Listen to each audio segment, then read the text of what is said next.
Well, I love Nina Turner. She's back on point talking about Trump's photo op up in the state of Michigan at Flint, and how the mayor of Flint is basically down in Washington, D.C., begging for money in order to bring to Flint what every American expects: clean drinking water. She also is going to discuss Clinton's problem in the state of Ohio. And as always, she's on point. North Canton is former Ohio State Senator Nina Turner. Nina, thank you for being with us.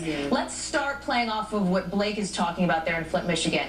We heard the mayor say that this was essentially a photo op from Donald Trump. But I would ask you, any attention to this crisis has got to be a good thing, right? Putting it back in the national spotlight as Flint is asking Congress for more money? Yeah, we have to continue to do that, and it really is a shame. The mayor has said it has taken 3 years. Water is life. That is also what they're saying, about the pipeline, but water is life, and it really is a shame on both the Democrat and the Republican side that in Congress they have not been able to come to grips, if you will, and put the requisite dollars necessary to make sure that the citizens of Flint have clean water. To that extent, the criticism for Mr. Trump is that why don't you talk to your Republican colleagues and get them to act in Congress so that folks in Flint don't have to continue to suffer this way? Too politicized overall, though? Well, it needs to be out there, and it needs to continue to be out there in the media. We need to continue to talk about it. But this is not a political football. I don't think either side should play politics with this. This is about people's lives, and people are over it. The fact that the mayor is in D.C. right now begging leaders who were elected to give her citizens clean water, all of us should be appalled.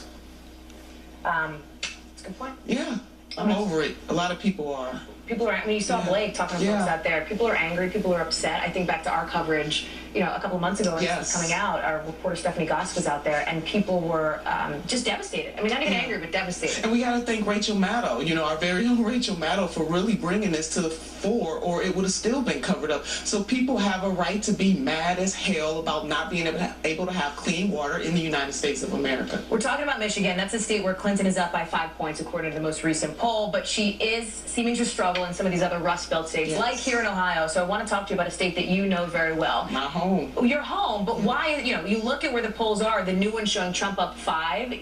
It's always a close state, but why isn't she doing better here? What's the issue? Well, polls are a snapshot in time, and so either candidate, so at this point in time, though, she's seeming to be struggling. There are a lot of working class people in this state. People really are, again, upset about what is going on in the political discourse right now.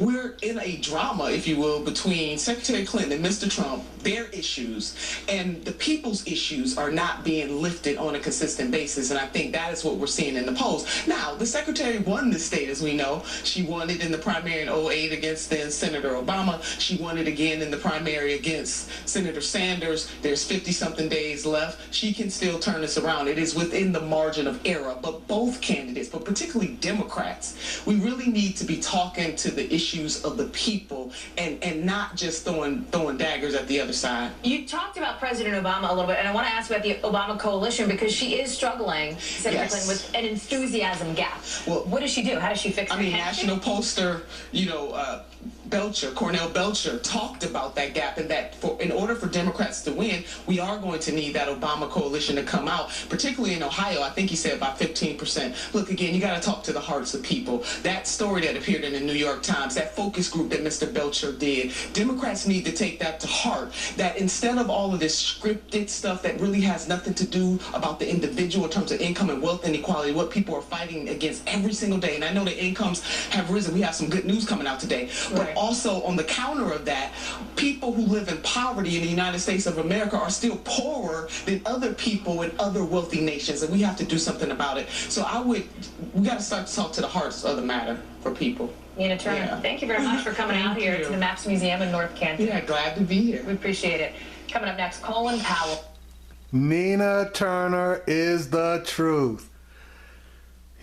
I mean, I understand why she didn't want to take that second spot behind Jill Stein, but I think if she had, Jill might be doing better than, and I'm going to say, what's his face, the Libertarian candidate.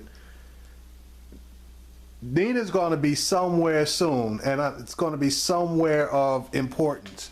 And if the Clintons win, which, You know, they probably will. They would be wise to utilize this woman's talents.